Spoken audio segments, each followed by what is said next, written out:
The sun hung low over Fairview, Georgia, on a crisp October Saturday in 2025, casting a golden glow across. At the market's edge where the parking lot met the first row of stalls, Jasmine Carter appeared. 27 years old, with skin that caught the sunlight like polished mahogany, she moved with a quiet grace that turned heads. Her emerald green dress, long-sleeved and flowing, shimmered as she walked, its hem brushing just above her ankles. The high collar framed her face, and her hair, swept into a neat bun, gleamed under the morning light. She carried no purse, no tote, just a small phone tucked into a hidden pocket. Her eyes, dark and steady, scanned the market not with curiosity but with purpose, though no one could guess what that purpose was. Jasmine's presence stirred the crowd like a pebble dropped into still water. A vendor selling braided bracelets nudged his neighbor, muttering, "Who's she? Ain't from around here." A group of women by the jam stand glanced over, their whispers sharp and low. "That dress fancy for a market, don't you think?" one said, her tone laced with envy. A man in a flannel shirt, sipping coffee from a paper cup, watched her pass and chuckled. "Bet she's got some story strutting like that." But Jasmine didn't pause, didn't smile, didn't acknowledge the stares. Her steps were measured, her chin level, as if the market's chatter was nothing more than background noise. She stopped at a wooden post near the center of the market, where a faded map of Fairview was nailed, its edges curling from years of sun and rain. Her finger traced the lines, lingering on a spot labeled Community Center. The gesture was subtle, but it drew eyes. A vendor across the way, a burly man with a stained apron, leaned against his fruit stand, a pile of bananas and apples stacked haphazardly before him. His name was Carl, a local fixture known for his loud laugh and quick temper. He wiped his hands on his jeans, smirking as he watched Jasmine. "What's your deal, lady?" he called out, his voice cutting through the hum of the market. "Strutting around in that dress like you own the place?" The crowd stilled, a ripple of tension spreading outward. A few shoppers turned, their eyes flicking between Carl and Jasmine. A teenage girl at a nearby stall froze, her phone halfway to her ear. Jasmine didn't flinch. She tilted her head slightly, her gaze still fixed on the map, as if Carl's words hadn't reached her. The silence stretched, heavy and uncomfortable. Carl, emboldened by the crowd's attention, laughed a harsh, hollow sound. "What, too good to talk? That silk's meant to be seen, right?" A couple of men nearby chuckled, but their laughter died quickly under the weight of curious stares. Jasmine turned then, her movements slow and deliberate. Her eyes met Carl's, not with anger but with a calm that seemed to unsettle him. He shifted, scratching the back of his neck, but didn't back down. "Just saying you're drawing eyes. What's the game?" he pressed, his smirk faltering. Before Jasmine could respond if she even intended to, there shifted again. From the market's northern end came the unmistakable sound of boots on brick, steady and purposeful. Two police officers emerged from the crowd, their uniforms crisp under the sunlight. The taller one, Officer Derek Walsh, 43, carried himself with the swagger of a man used to being obeyed. His buzz cut gleamed, and his sunglasses reflected the market's colors as he scanned the scene. Behind him trailed Officer Ryan Keller, 28, slimmer and less assured, his eyes darting nervously. Derek's radio crackled softly at his hip, but he ignored it, his attention locking onto Jasmine. The crowd parted instinctively, shoppers stepping back to clear a path. Derek stopped a few feet from Jasmine, his boots splashing in a shallow puddle left from last night's rain.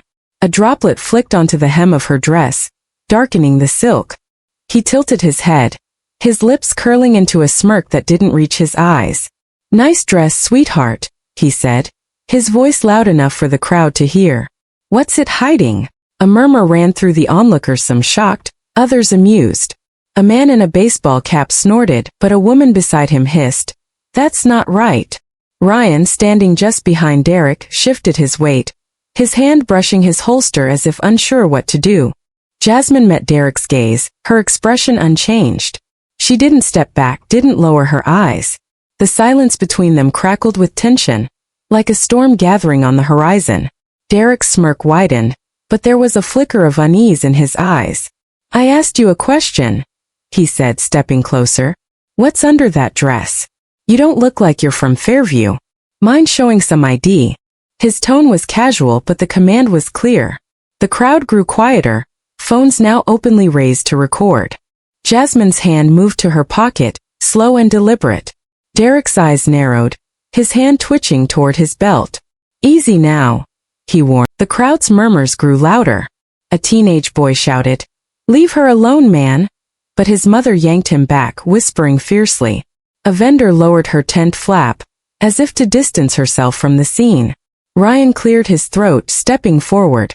"Derek, maybe we should," he began, but Derek cut him off with a glare. "Stay out of it, Keller," he snapped. Ryan froze, his face flushing. Derek turned back to Jasmine, his patience thinning. "All right, enough games," he said. "Let's make this quick." Before anyone could react, he reached out, his fingers catching the hem of Jasmine's dress. With a quick tug, he lifted it a few inches, exposing her calf. "Just a routine check," he said, his voice dripping with mock innocence. The crowd gasped, a chorus of "No way," and "That's too far," erupting. A woman dropped her basket of apples, the fruit rolling across the bricks. Phones swiveled, capturing every angle. Jasmine didn't move. Her eyes locked onto Derek's, her face a mask of calm that seemed to unnerve him more than any protest could. The hem of her dress fell back into place, but the air felt heavier, as if the market itself held its breath. Derek's smirk faltered, his hand retreating to his belt. "Don't make a scene," he muttered, but his voice lacked conviction. Ryan stared at the ground, his jaw tight, as if wrestling with something he couldn't name. Unseen by Derek, Jasmine's other hand had slipped into her purse, pressing a button on a hidden recorder. The device, small enough to go unnoticed, captured every word, every taunt.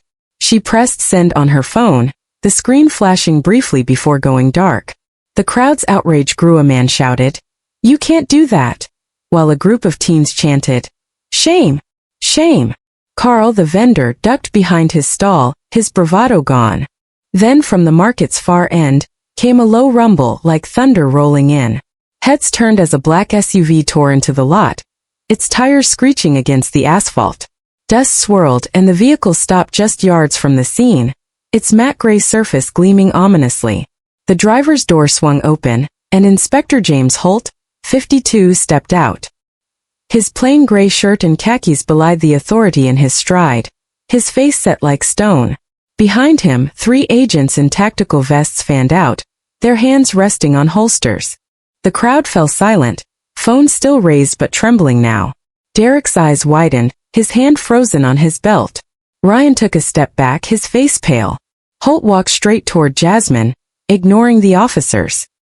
He stopped beside her, his voice low but firm. "You all right, Inspector Carter?" The word inspector hit the crowd like a shockwave, murmurs rippling outward. Derek's mouth opened but no sound came out. Holt turned to him, pulling a slim wallet from his pocket. He flashed a badge for 3 seconds, the DOJ seal glinting in the sun. "Deputy Inspector James Holt, Internal Investigations, United States Department of Justice," he said, his tone flat but cutting. "What's going on here, officer?" Derek stammered, his sunglasses slipping down his nose. Just a routine check, sir." "She wouldn't show ID." Holt's eyes flicked to Jasmine's dress, the hem still damp from the puddle. "Routine, huh?" he said, his voice laced with disbelief. He glanced at the crowd, noting the phones. "Looks like you've got plenty of witnesses." He raised his own phone, snapping a photo of Derek's hand, where a faint smudge of red likely lipstick from the dress clung to his fingers. Derek flinched, as if realizing the weight of that image. Jasmine spoke for the first time, her voice clear and steady. "I'm fine, Inspector Holt. Just doing my job." The crowd stirred, confusion mixing with awe. Holt nodded, then turned to Derek. "You've got no idea who you just messed with," he said, his words sharp as a blade. "Inspector Carter's been investigating your department for months. Harassment, falsified reports, the works." He paused, letting the words sink in. "And you just gave her the evidence she needed." Derek's face drained of color. He took a step back, his boots scuffing the bricks. I thought," he started, but Holt cut him off.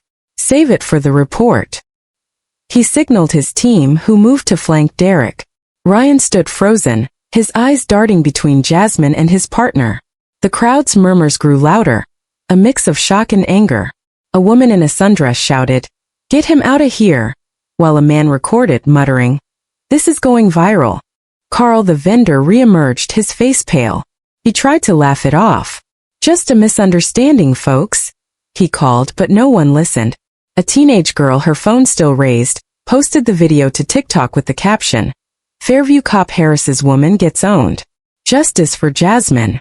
Within minutes, the clip racked up thousands of views, the hashtag spreading like wildfire. Holt turned to Jasmine, as the agents escorted Derek toward the SUV. He glanced back, his eyes wild. "This ain't over," he shouted, but his voice cracked, betraying his fear. Ryan followed slowly, his head bowed, as if carrying the weight of his silence. Jasmine watched them go, her expression unreadable. She slipped her phone back into her pocket, the recorder still running, its tiny light blinking red. The market resumed its rhythm, but it felt different now. Vendors packed up early, shoppers whispered in hushed tones, and the bluegrass band played softer, their notes tinged with unease. Jasmine walked away, her dress catching the breeze, the hem swaying as if untouched by the chaos. A young boy, clutching a baguette, watched her go, his eyes wide with something like awe. His mother pulled him close, whispering, "Don't stare, honey." But across the market, an older woman, her silver hair tucked under a straw hat, hadn't moved.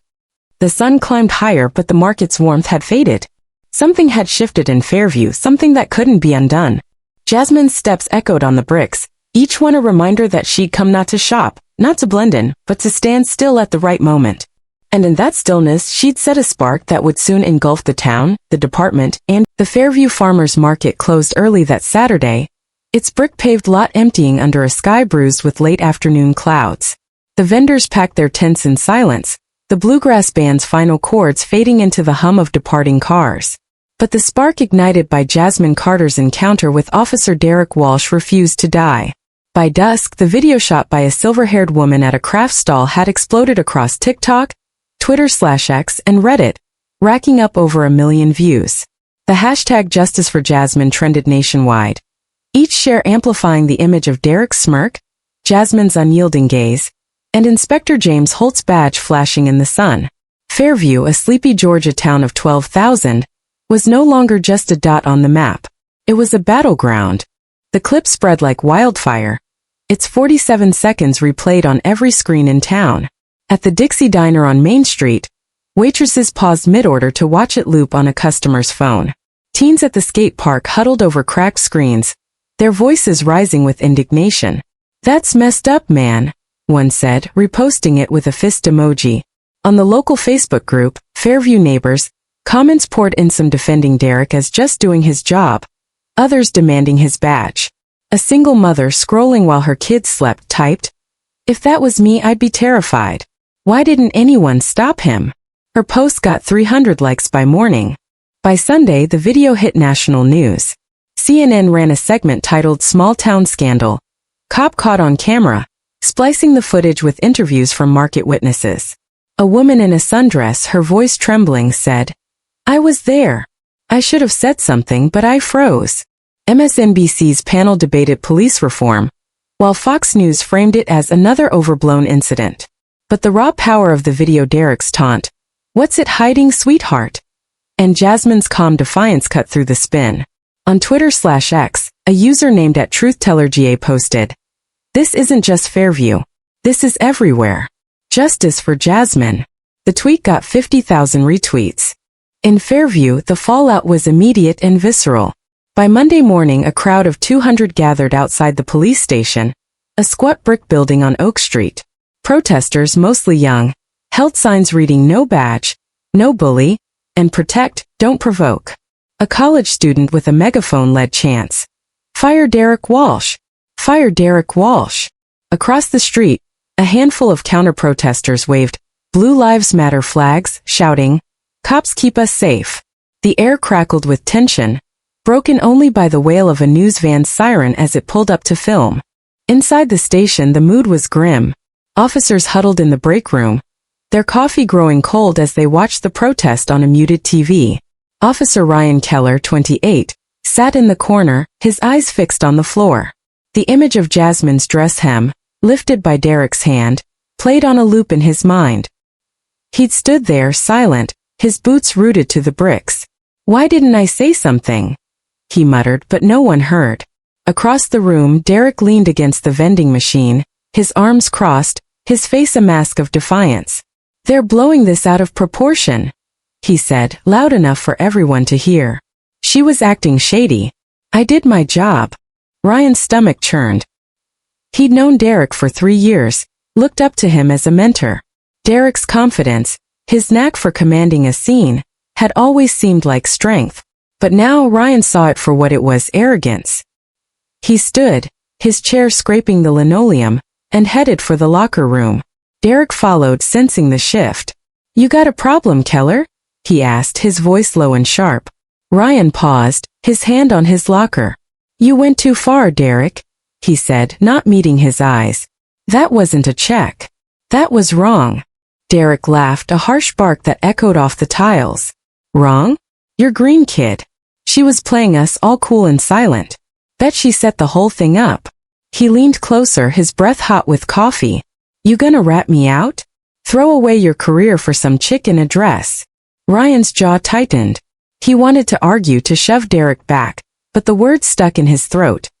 He grabbed his jacket and left, Derek's laughter trailing him like a shadow. Outside, the protests grew louder. A local activist, Mia Jackson, 24, climbed onto a bench, her voice booming through the megaphone. "We're not just here for Jasmine Carter," she shouted. "We're here for every woman, every person, who's been humiliated by a badge and told it's just a joke." The crowd roared, phones capturing her words. Mia had seen the video at 2 a.m., her blood boiling as she recognized the market corner where she'd bought peaches as a kid. She'd organized the rally in hours, fueled by rage and a memory of her own, a cop's hand on her arm during a random check at 16. His smirk too familiar. The protest wasn't just noise. It was a signal, a call that reached beyond Fairview. By noon, justice for Jasmine was trending globally, with celebrities and politicians weighing in. A senator from Atlanta tweeted, "This is unacceptable. We demand accountability." A pop star shared the video, captioning it, "Stand with Jasmine." But the real power came from ordinary voice mothers, students, workers who flooded social media with stories. "A cop told me to smile more while searching my bag," one woman posted. "I was 15. Another wrote, "They patted me down at a concert. Said my skirt was suspicious. I was 19. At the DOJ's Atlanta field office, Inspector James Holt watched the chaos unfold on a bank of monitors. His desk was cluttered with reports, each detailing complaints against Fairview's police buried, mislabeled, or ignored. Jasmine Carter, 27, sat across from him, her emerald dress traded for a gray blazer. Her face was calm, but her eyes burned with focus. "They're waking up," she said, nodding at the screens. Holt leaned back, his fingers steepled. "You knew this would blow up," he said, not a question. Jasmine's lips twitched, not quite a smile. "I knew it would force them to look." Jasmine hadn't planned to be the spark, but she'd been ready. For 6 months, she'd worked undercover, posing as a civilian to probe Fairview's police department. Reports of harassment women stopped for suspicious behavior. Their clothes or bodies scrutinized had piled up, but evidence was scarce. Her recorder, tucked into her purse at the market, had captured Derek's every word. The code she'd sent 911 digits summoned Holt's team. Now, with the video viral, her mission was no longer covert. It was a reckoning. Holt slid a tablet across the desk, showing a grainy photo of Derek's hand, the lipstick smudge clear. "This is physical evidence," he said. "Combined with your audio, it's a slam dunk for misconduct." Jasmine nodded, but her gaze drifted to the window, where Atlanta's skyline gleamed. "It's not just him," she said. "It's the system that let him think he could get away with it." Holt's jaw tightened. He'd seen too many cases like this, officers shielded by silence, victims dismissed as overreacting. But Jasmine was different. She wasn't just a victim. She was a weapon. Back in Fairview, the police station became a fortress. Chief Dalton, a grizzled 60-year-old with a voice like gravel, called an emergency meeting. Officers packed the briefing room, their faces a mix of fear and defiance. Dalton stood at the podium, his hands gripping the edges. "This is a PR nightmare," he growled. "One officer, one moment, and now we're the bad guys." He jabbed a finger at the screen where the video played on mute. Walsh says it was a routine check. We back our own until proven otherwise. Murmurs rippled through the room, but not everyone agreed. Sarah Gwynn, 30, an administrative clerk, sat in the back, her notebook open. She'd worked at the station for 5 years, filing reports that never saw daylight. Her fingers tightened around her pen as she remembered a 2018 complaint, a woman claiming Derek had tugged her shirt during a search at a bus stop. The file had been coded 22N, closed without follow-up. Sarah had questioned it once, but her supervisor had snapped, "Don't stir the pot." Now, watching Derek smirk on the screen, she felt the pot boiling over. After the meeting, Sarah slipped into the records room, her heart pounding. The air smelled of dust and ink, the cabinets looming like silent guards. She pulled the 2018 file, its edges yellowed. The woman's words jumped out. He said it was for safety, but his hand lingered. Sarah's breath caught. She photocopied the file, tucking it into her bag. She didn't know what she'd do with it yet, but she knew she couldn't stay silent anymore. Meanwhile, Ryan was unraveling. At home, he paced his small apartment, the TV blaring news about the protest. His girlfriend, Emma, watched him from the couch, worry creasing her face. "You were there, Ryan," she said softly. "What happened?" He stopped, his hands shaking. "I didn't do anything," he said, his voice breaking. "That's the problem." Emma stood, touching his arm. "Then do something now." Her words hit like a punch. Ryan sank onto the couch, his head in his hands. He thought of his father, a retired cop who'd always said, "Loyalty is everything." But what did loyalty mean when it protected someone like Derek? The next morning, Ryan made a choice. He drove to the station before dawn, the parking lot empty except for a stray cat. In the records room, he found Noah Patel, 23, a tech assistant who'd started a year ago. Noah, with his quiet demeanor and quick fingers, was the station's IT whiz, tasked with managing body cam footage and complaint logs. Ryan hesitated, then said, "Noah, I need a favor." Noah looked up, his glasses reflecting the computer screen. "What kind?" Ryan swallowed. "I need to see the complaint files. The ones marked resolved from the last 3 years. Noah's eyes narrowed. "That's restricted access, man. You know that." Ryan leaned closer, his voice low. "I was at the market. I saw what Derek did. If there's more I need to know." Noah studied him, then sighed. "All right. But if this blows up, I'm not taking the fall." His fingers flew across the keyboard, pulling up a hidden folder labeled Auxiliary 99X. The screen filled with files, dozens of them, each tagged with vague codes, miscommunication, insufficient grounds. Noah clicked one at random, a 2020 report from a woman stopped at a gas station. "Officer touched my waist, said it was to check my belt," she wrote. The officer's name, Derek Walsh. Ryan's stomach dropped. "How many are like this?" he asked. Noah scrolled, the list stretching endlessly. "At least 30, he said. "And that's just what wasn't deleted." Ryan's voice was barely a whisper. "Deleted?" Noah nodded, his face grim. "I was told to scrub harassment from reports. Replace it with non-standard conduct or personal disagreement. Chief's orders." Ryan stared at the screen, the words blurring. He thought of Jasmine's eyes, steady and unafraid, and felt a surge of shame. "Copy them," he said. "All of them." Noah hesitated, then plugged in a USB drive. "You're playing with fire, Keller," he warned. Ryan didn't reply. The fire was already burning. That evening, Fairview's town hall hosted a public forum, announced with just 24 hours' notice.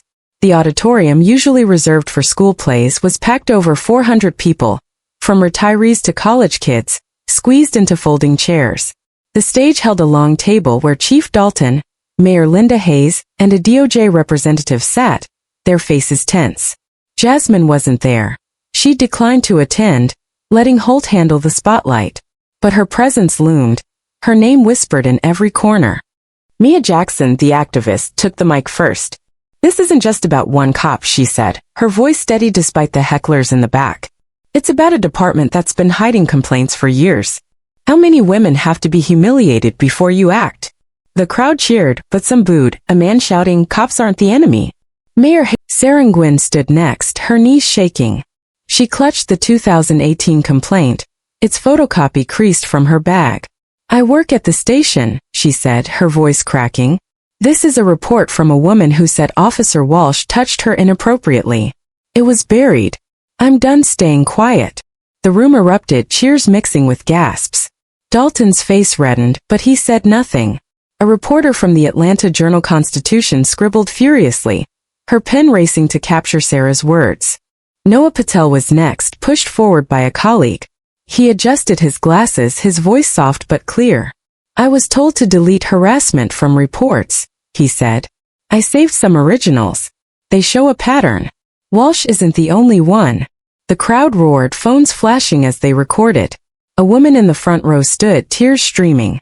"That happened to me," she shouted. 2 years ago at the park." Others nodded, their voices rising, a chorus of pain and anger. Dalton stood, his voice booming. "These are unverified claims," he said. "We're investigating, but we won't be bullied by a mob." The room exploded, jeers drowning him out. Mayor Hayes tried to speak, but her mic cut out. Whether by accident or sabotage, no one knew. The DOJ representative, a stern woman named Clara Evans, took the mic. "We're reviewing all evidence," she said. "Inspector Carter's investigation is ongoing. Justice will be served." Her words calmed some, but the air remained charged. Outside, the protests swelled, now 300 strong. News vans lined the street, their lights casting eerie shadows. A TikTok live stream, run by a local teen, hit 10,000 viewers, the comments flooding with heart emojis and calls for reform. "This is bigger than Fairview," one user wrote. "This is America." The video from the market played on a loop, now synced with Jasmine's audio, leaked by an anonymous source likely Ryan or Noah. Derek's voice, mocking and cruel, echoed, "Nice dress, sweetheart. What's it hiding?" At the DOJ office, Jasmine watched the live stream, her face unreadable. Holt stood beside her, his arms crossed. "You've started a war," he said, half admiring, half wary. Jasmine's eyes didn't leave the screen. "No," she said. "I just opened their eyes." She thought of the women whose stories filled her inbox, unsigned letters, shaky handwriting, tales of shame and silence. This wasn't about her. It was about them. Ryan, back at his apartment, stared at the USB drive Noah had given him. The files burned a hole in his conscience. He thought of his father's words, loyalty above all, but then he saw Jasmine's face, her dress hem fluttering in the breeze. He plugged the drive into his laptop, opened an encrypted email, and attached the files. His cursor hovered over send. His heart pounded. Emma's voice echoed, "Do something now." He clicked, sending the files to Holt's DOJ address. The screen blinked. Message sent. Ryan exhaled, his hands trembling. There was no going back. By Wednesday, the files were in Holt's hands. He and Jasmine pored over them, each report a wound in the department's armor. A 2019 complaint described Derek stopping a woman at a bar, his hand on her shoulder as he checked her purse. A 2021 report detailed a teen girl patted down at a festival. Derek's excuse: her hoodie looked bulky. The pattern was clear, the cover-up blatant. Holt slammed the table. "This ends now," he said. Jasmine nodded, her pen circling Derek's name. "It's not just him," she said again. "It's everyone who looked away." The fallout wasn't just legal. It was personal. At the market's reopened Saturday session, vendors avoided the corner where it happened. Carl, the fruit seller, kept his head down, his stall half empty. Shoppers whispered, pointing at the bricks where Jasmine had stood. A makeshift memorial appeared, a bouquet of daisies, a note reading, "For Jasmine," who didn't flinch. The town was splitting, some rallying behind justice for Jasmine, others clinging to "Support our cops" bumper stickers. Fairview was a mirror reflecting a nation wrestling with its conscience. Mia organized a candlelight vigil held at dusk in the town square. Over 500 attended, their flames flickering against the darkening sky. A high school choir sang, "Ain't No Mountain High Enough," their voices raw with emotion. Mia spoke, her voice breaking. "Jasmine Carter didn't scream, but she made us hear," she said. "Now it's our turn to speak." The crowd clapped, tears glinting in the candlelight. A man in the back, a retired teacher, posted a photo to Twitter/X, "Fairview tonight. We won't stay silent. Justice for Jasmine." Derek, holed up in his apartment, watched the vigil on TV, his jaw tight. His phone buzzed with threats and pleas, friends urging him to apologize, strangers cursing his name. He muted it, cracking open another beer. "They don't get it," he muttered. "I was doing my job." But alone in the dark, with the vigil's glow mocking him, doubt crept in. He saw Jasmine's eyes, steady and accusing, and for the first time, he wondered if he'd crossed a line he couldn't uncross. The fallout was unstoppable. Sarah's complaint and Noah's files reached the press, the Atlanta Journal-Constitution running a front-page story, Fairview's hidden shame, years of buried complaints. Reddit threads dissected every detail, users digging up old posts about Derek's behavior. A local podcast, Fairview Uncovered, released an episode interviewing market witnesses, their voices shaking with guilt. "I should have stepped in," one said. "I'll never forgive myself." Jasmine, working late at the DOJ office, read the latest reports. Her inbox overflowed with storied women, men, teens, all sharing moments of shame under a badge. "I was told to lift my skirt at a checkpoint," one wrote. "I was 17. Another, "He touched my hair, said it smelled nice. I just smiled." Jasmine printed each one, pinning them to a board. She didn't cry, didn't rage. She worked, her pen moving with precision, each story a brick in the case against Fairview's silence. The town hall forum, the vigil, the leaked files, they were more than events. They were a crack in the dam, a flood of truth that Fairview couldn't contain. Ryan, Sarah, Noah, Mia, they weren't heroes, just people who'd had enough. And Jasmine, the woman in the emerald dress, wasn't just a victim or an inspector. She was a catalyst, her stillness at the market louder than any scream. As Fairview braced for what came next, one thing was clear. The fallout wasn't over. It was just beginning. The Fairview County Courthouse, a century-old brick building with chipped columns and creaking floors, stood quiet under a gray November sky in 2025. Inside, however, the air thrummed with anticipation. Room 2B, its oak benches packed with reporters, locals, and activists, was the epicenter of a storm that had begun 6 weeks ago at the Fairview Farmers Market. Today, Officer Derek Walsh, 43, would face trial for misconduct and battery, his hand caught on video lifting the hem of Jasmine Carter's dress in front of a jeering crowd. The hashtag Justice for Jasmine, now a global rallying cry, had brought the nation's eyes to this small Georgia town. For Jasmine, 27, an undercover DOJ inspector, it was more than a trial. It was the culmination of her mission to expose a system that had shielded men like Derek for too long. The courtroom smelled of polished wood and stale coffee. Spectators whispered, their phones silenced but itching to capture the moment. At the prosecution's table sat Inspector James Holt, 52, his gray shirt crisp, his face unreadable. Beside him, Jasmine, in a tailored navy suit, reviewed her notes, her pen moving with the precision of a surgeon. Her audio recording Derek's taunts, "Nice dress, sweetheart." "What's it hiding?" was the case's cornerstone, backed by the viral video and a photo of Derek's lipstick-smudged hand. Across the room, Derek sat with his lawyer, a slick Atlanta defense attorney named Richard Conway. Derek's white shirt was starched, his tie a muted gray, but his eyes betrayed a flicker of unease. He'd spent weeks dodging reporters, his apartment a bunker against the town's wrath. Now he faced the music. Officer Ryan Keller, 28, sat in the third row, his uniform traded for a plain jacket. His decision to leak internal complaint files to Holt had fractured his life. Colleagues shunned him. His father called him a traitor, but his girlfriend, Emma, had said, "You did the right thing." Ryan wasn't sure. He testified against Derek yesterday, his voice shaking as he recounted the market incident and the 30 buried complaints Noah Patel had uncovered. The memory of Jasmine's steady gaze haunted him, a reminder of his own silence that day. Today he was here to witness the verdict, hoping it would quiet the guilt gnawing at his chest. The judge, Eleanor Grayson, a no-nonsense woman in her 60s, banged her gavel. "Order," she said, her voice cutting through the murmurs.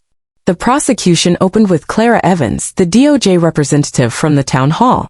She stood, her heels clicking as she approached the jury. Women for men, their faces a mix of curiosity and fatigue. "This case isn't just about one officer," Evans began, her voice steady. "It's about a system that allowed Derek Walsh to treat a woman's dignity as a joke." On October 12, 2025, he lifted Jasmine Carter's dress in public, claiming it was a routine check. The evidence says otherwise. Evans played the video on a courtroom screen, the market's chaos filling the room. Derek smirked, Jasmine's calm, the crowd's gasps, every frame hit like a punch. The audio followed, Derek's voice sneering, "What's it hiding, sweetheart?" A juror, a middle-aged woman, flinched. Evans paused the playback, letting the silence linger. This wasn't a check, she said. This was power abused. And Ms. Carter, an undercover DOJ inspector, recorded it all. She held up a transcript, Derek's words in bold. This is the truth he can't deny. Conway rose, his suit gleaming under the fluorescent lights. Objection, Your Honor, he said smoothly. The prosecution is inflaming the jury with emotional rhetoric. Judge Grayson peered over her glasses. Overruled. Stick to the facts, Ms. Evans. Evans nodded, then called Jasmine to the stand. The room stilled as Jasmine walked forward, her posture straight, her eyes scanning the jury. She swore the oath, her voice clear, and sat, her hands folded. Evans approached.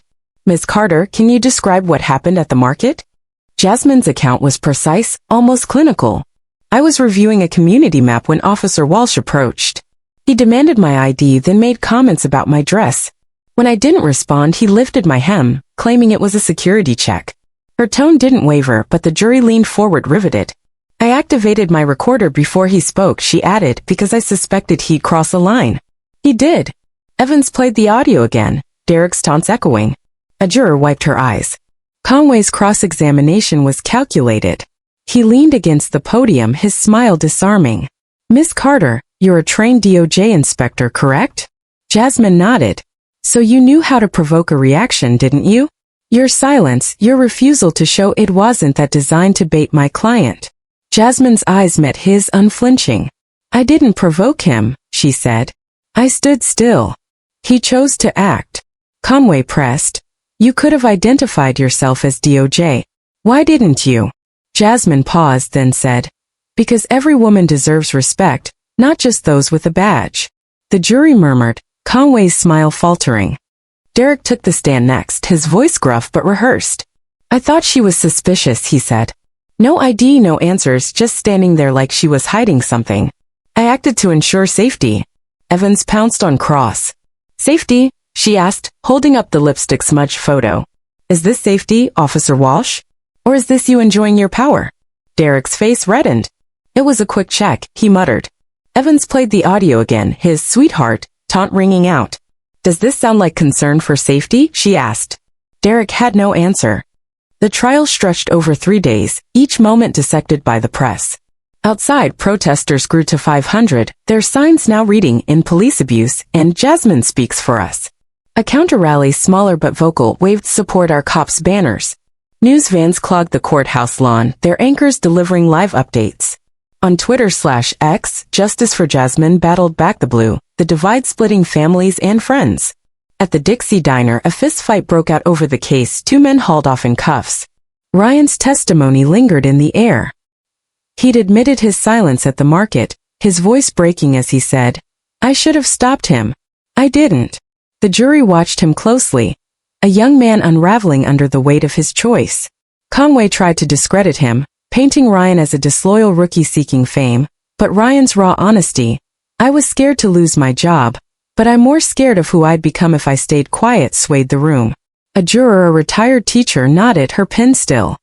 On the final day, Evans closed with a plea. This isn't just about Derek Walsh, she said, her eyes sweeping the jury. It's about every person who's been shamed by a badge and told it's routine. Miss Carter stood still so others wouldn't have to. Conway's closing was defiant. My client made a split-second decision in a tense moment. Don't ruin a good man's life over a misunderstanding. The jury retired, the room exhaling. For hours later, they returned. Judge Grayson read the verdict, guilty of misconduct and battery. The courtroom erupted, cheers from activists, groans from Derek's supporters. Derek's face went blank, his hands clenching. Conway whispered, we'll appeal, but Derek barely nodded.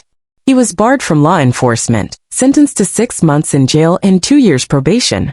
As deputies led him away, he glanced at Jasmine, her gaze steady, unyielding.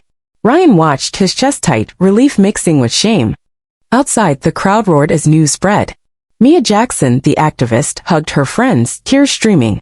This is for every woman who wasn't believed, she shouted into a reporter's mic. The Atlanta Journal-Constitution's headline read, Fairview officer convicted, a win for justice. On TikTok, Justice for Jasmine videos surged, teens dancing to remixes of Jasmine's audio, turning Derek's taunt into a defiance anthem. But Jasmine declined interviews, slipping out a side door, her mission unfinished. The trial was a spark, but reform was the fire. At the DOJ's Atlanta office, Holt and Jasmine met with federal oversight teams. The DOJ moved fast. In December, Directive 005B/25 was issued, mandating AI-monitored body cams for all police-civilian interactions. The cams, equipped with visual, audio, and thermal sensors, sent data to independent auditors, untouchable by local departments. No officer could erase or edit the footage, a safeguard against lost complaints. Veteran officers bristled, calling it Big Brother nonsense, but Holt was blunt. If you're doing your job, you've got nothing to hide. Jasmine led the directive's trial deployment, drafting behavioral threshold flags for raised voices, unwarranted contact, or prolonged detentions. Fairview's Police Academy, a low-slung building on the town's edge, felt the shockwaves. Chief Dalton resigned, his minor incident excuse mocked online. The academy rewrote its ethics module, now mandatory in week 1. A new video, the Fairview incident, opened with the market clip Derek's hand, Jasmine's gaze, Holt's badge. White text followed. This isn't about guilt. It's about what happens when no one speaks. Cadets watched in silence, their notebooks open. An instructor, a 30-year veteran, said, "If you see wrong and stay quiet, you're part of it." A cadet, barely 20, wrote, "I won't be Ryan." The reform went beyond Fairview. In Atlanta, state legislators debated the Public Dignity Act, a bill born from Mia's protests and Jasmine's evidence. Its core provision was stark. Any physical contact by an officer without a warrant, immediate threat, or neutral witness was a violation of dignity, with penalties for both the actor and silent bystanders. The bill's first draft, circulated in January 2026, cited 32 cases nationwide where officers had crossed lines in plain sight, yet colleagues stayed mute. A senator reading the draft said, "This isn't anti-crime. It's anti-routine cruelty." The legislative hearings were tense, held in a marble chamber at the Georgia Capitol. Jasmine attended, not as a speaker but as an observer, her presence a quiet force. Lawmakers argued, some decrying the bill as anti-cop, others calling it overdue. A representative, a former sheriff, stood and said, "I've seen good officers ruined by bad ones. If we don't draw this line, we lose trust." He held up a photo of the market corner, Jasmine's dress hem fluttering. "This is where it starts." The room hushed, the image a silent witness. Outside, Fairview's protests evolved into forums. The town square, once a vigil site, hosted weekly discussions. Residents, officers, students, all grappling with the case's fallout. Mia moderated, her megaphone traded for a clipboard. "We're not here to yell," she said at one meeting. "We're here to fix this." A retired cop, his voice shaky, admitted, "I saw things like this 20 years ago. I looked away. I'm sorry." A teen girl, inspired by Jasmine, said, "I want to be a cop but not like Walsh. Like someone who stands up." The crowd clapped, hope flickering. Jasmine worked behind the scenes, her DOJ office a hub of reform. She read victims' letters, hundreds now, each a fragment of pain. "I was stopped for my skirt," one wrote. "I was told to smile." She pinned them to her board, her mission clear, not just to punish Derek, but to ensure no one else felt that shame. She met with Sarah Gwynn, now a whistleblower hero, and Noah Patel, who'd quit the station for a tech job. "You two changed everything," Jasmine said. Sarah blushed, Noah shrugged. "Just did what was right," he said, but his eyes shone with pride. The Public Dignity Act passed in March 2026, 38-1, its final text a testament to Fairview's reckoning. It mandated bystander accountability, a first in U.S. law. Officers who saw misconduct but didn't act faced suspension or fines, their silence no longer neutral. Precincts nationwide posted notices, reporting is duty. Not reporting is complicity. In Fairview, a plaque was bolted to the station's complaint desk. Why assume someone deserves less respect? Officers saw it daily, its words a mirror they couldn't avoid. The trial and reform reshaped Fairview, but not without scars. Ryan left the force, unable to face his colleagues' glares. He moved to Atlanta, studying social work, his badge a relic in a drawer. Derek's appeal failed, his sentence upheld. He vanished from Fairview, his name a whisper of disgrace.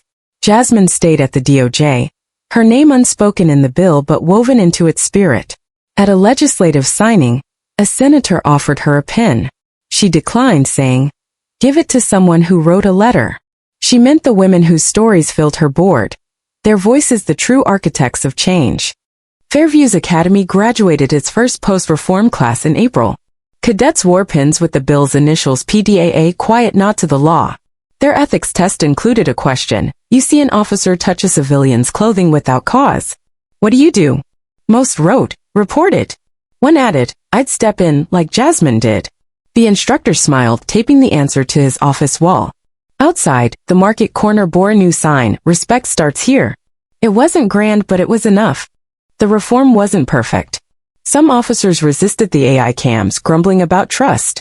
Others saw the plaques as woke nonsense. But the shift was undeniable. In a Savannah precinct, a rookie stopped a veteran from patting down a teen without cause, citing the bill.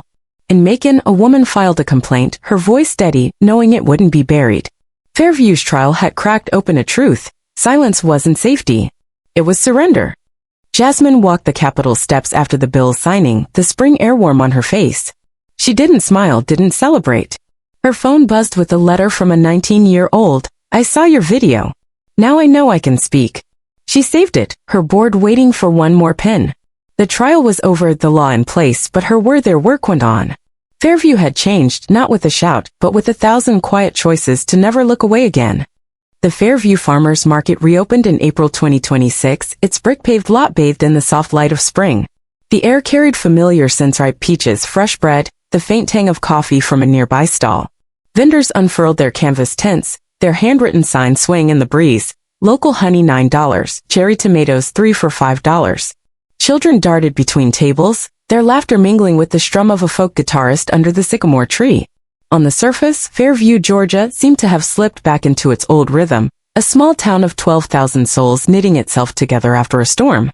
But the corner where Jasmine Carter, now 28, had stood 6 months ago, her emerald dress lifted by Officer Derek Walsh's hand, was different. It was quieter, heavier, as if the bricks themselves held a memory. Shoppers moved past that corner quickly, their eyes averted. Vendors there spoke less, their calls to try a free sample softer than before. Carl, the fruit seller who'd taunted Jasmine with "What's your deal, lady?" kept his stall at the market's edge now, his once loud laugh replaced by a tight smile. A small sign, bolted to a post where Jasmine had read the community map, read, "Respect starts here." It was unassuming, its letters faded by sun, but it stopped people. A young mother pushing a stroller paused to read it, her fingers tightening on the handle. Her son, 6-year-old Eli, tugged her sleeve. "Why is it so quiet here, Mom?" he asked, his eyes wide. She knelt, adjusting his cap. "Because something happened here that wasn't right," she said softly. A woman stood up, "And now we all have to remember." Eli didn't ask more, but he stared at the bricks as if trying to see the story etched in their cracks. A passing vendor, an older man selling pottery, overheard and nodded. No words were needed. In Fairview, the silence at that corner wasn't shame anymore. It was acknowledgement, a quiet vow to never look away again. Jasmine Carter didn't return to the market. She worked at the DOJ's Atlanta office, her desk a fortress of files and letters. Her name, though unspoken by her choice, was everywhere. The Public Dignity Act, signed into law in March 2026, bore no tribute to her, but its spirit penalizing unwarranted contact and bystander silence was hers. The trial of Derek Walsh, convicted and barred from law enforcement, had faded from headlines, but its ripples reshaped Fairview and beyond. Jasmine read the letters that flooded her inbox, each a shard of someone's truth. "I was stopped for my scarf," a 22-year-old wrote. "He said it looked suspicious. I didn't argue." Another from a 40-year-old man. "A cop touched my daughter's backpack, said it was a check. She was 12. I smiled to keep the peace." Jasmine pinned them to her board, her pen circling phrases like "I didn't know what to do." Her mission wasn't over. It was evolving. The market corner became a symbol, not just in Fairview but nationwide.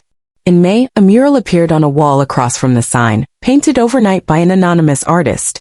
It showed a woman's legs in a flowing dress, flames rising from the hem, not consuming but transforming the pavement into light. In bold letters beneath, "Never look away." The mural stopped traffic, drivers slowing to stare. Teens snapped photos, posting them with justice for Jasmine. A local news anchor called it, "The mural that speaks, its flames not anger but buried pain, unleashed at last." City officials moved to paint over it, citing graffiti laws, but a petition won, 200 signatures in 48 hours saved it. The mural was added to Fairview's heritage list, a rare honor for street art. At the mural's unveiling, Mia Jackson, the 24-year-old activist who'd led the protests, spoke to a crowd of 300. "This isn't just art," she said, her voice steady through a handheld mic. "It's a promise.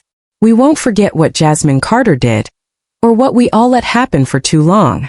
The crowd clapped, their phones capturing the flames. A girl, 15-year-old Kayla, stood at the edge, her sketchbook open.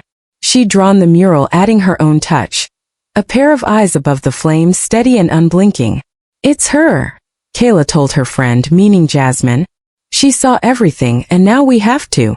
Her sketch went viral on Instagram, captioned, "For the woman who didn't scream."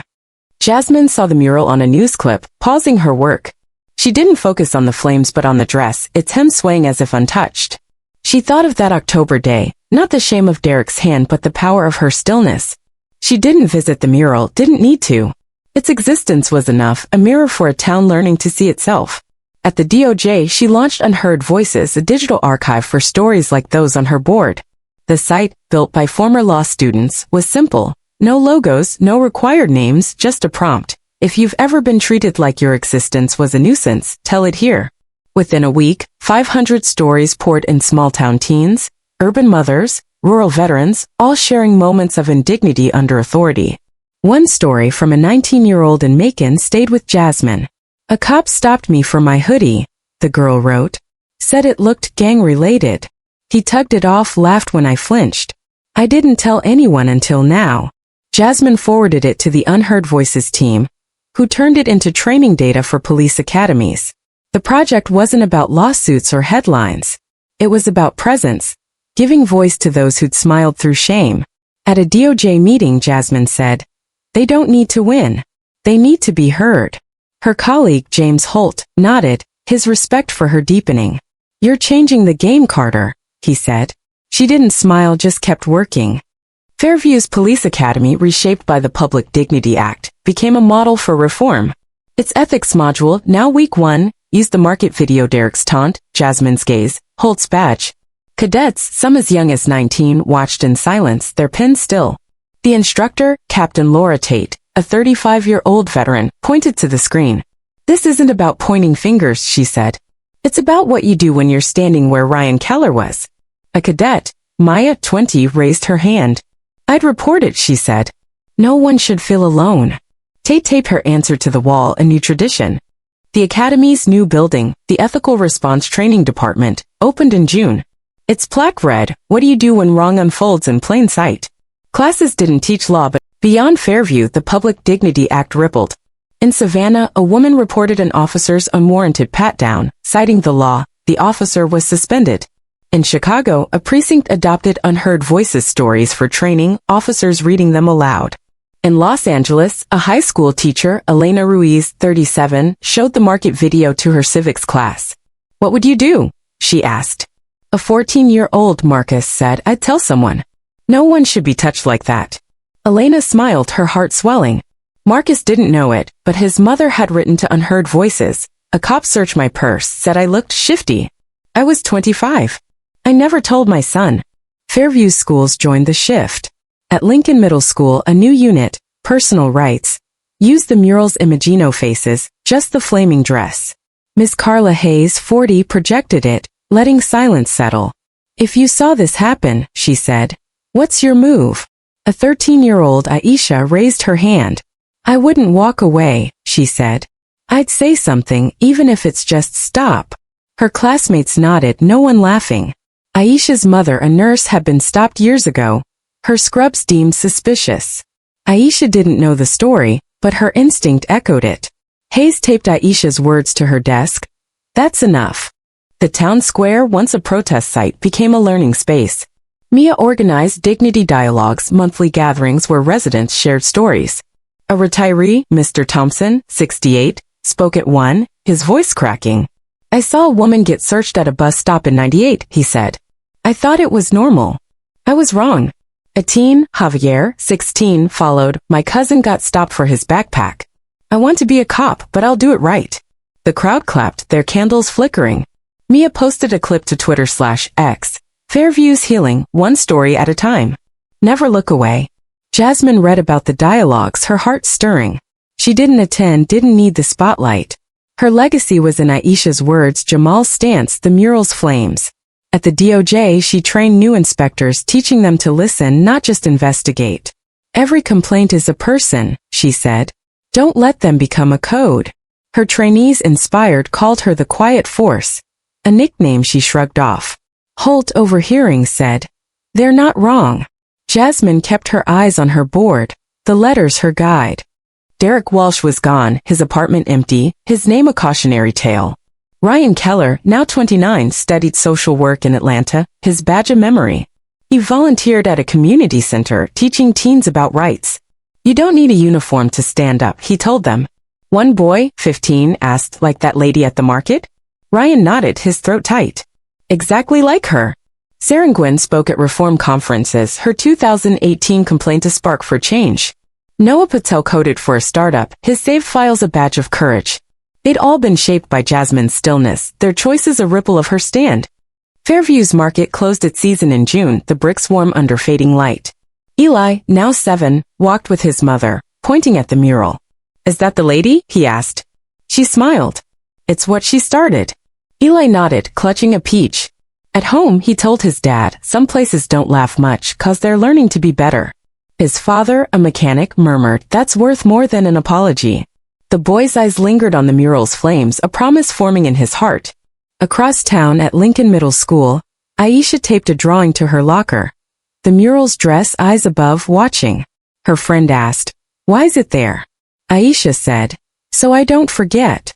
She didn't know Jasmine's name, but she knew the lesson. Silence costs too much. In Atlanta, Jasmine opened another letter. I was 14. A cop said my skirt was too short. I believed him. Now I don't. She pinned it up, her pen circling now I don't. The board grew. Each story a step toward a world where no one stood alone. The impact wasn't loud. It was in Eli's question, Aisha's drawing, Jamal's journal, Mia's dialogues. It was in the mural, the law, the letters. Jasmine Carter didn't need a statue or a speech. Her legacy was the quiet courage she'd sparked, the eyes that no longer turned away. Fairview, once a town of routine, was now a place of reckoning, its bricks and hearts reshaped by a woman who stood still and changed everything. All right, folks, let's take a breath after that wild ride through Fairview's market, shall we? Picture this. Jasmine Carter, cool as a cucumber in her emerald dress, staring down a smug cop like she's got the whole doje in her pocket. Spoiler, she kinda did. But here's the real tea. This isn't just a small-town Georgia drama from 2025. It's a mirror for us right now, scrolling through TikTok or dodging awkward small talk at the coffee shop. Ever seen someone get treated wrong, maybe a snarky comment, a pushy vibe and thought, not my circus, not my monkeys? Yeah, we've all been Ryan Keller at some point, standing there boots glued to the ground, wishing we'd said something. Here's the kicker. Jasmine's story teaches us that silence isn't just quiet, it's loud in all the wrong ways. In 2025, with our phones filming everything from cat videos to courtroom showdowns, we've got no excuse to look away. Whether it's a shady cop, a mean boss, or that one friend who jokes a bit too far, speaking up doesn't need a superhero cape. Sometimes it's just a hey, that's not cool, or a quick text to the right person. And trust me, you don't want to be the guy who's still muttering, I should've, when the credits roll on life's movie. So let's get real for a sec. Yes, you sipping that iced latte or sneaking this read during a Zoom meeting. What's your Fairview moment? Ever seen something off and stayed quiet? Or maybe you were the Jasmine, standing tall when someone tried to shrink you? Drop your story in the comments because we're all learning here. And while you're at it, how would you rewrite that moment if you got a do-over? Would you channel Jasmine's ice-cold stare or Mia's megaphone energy?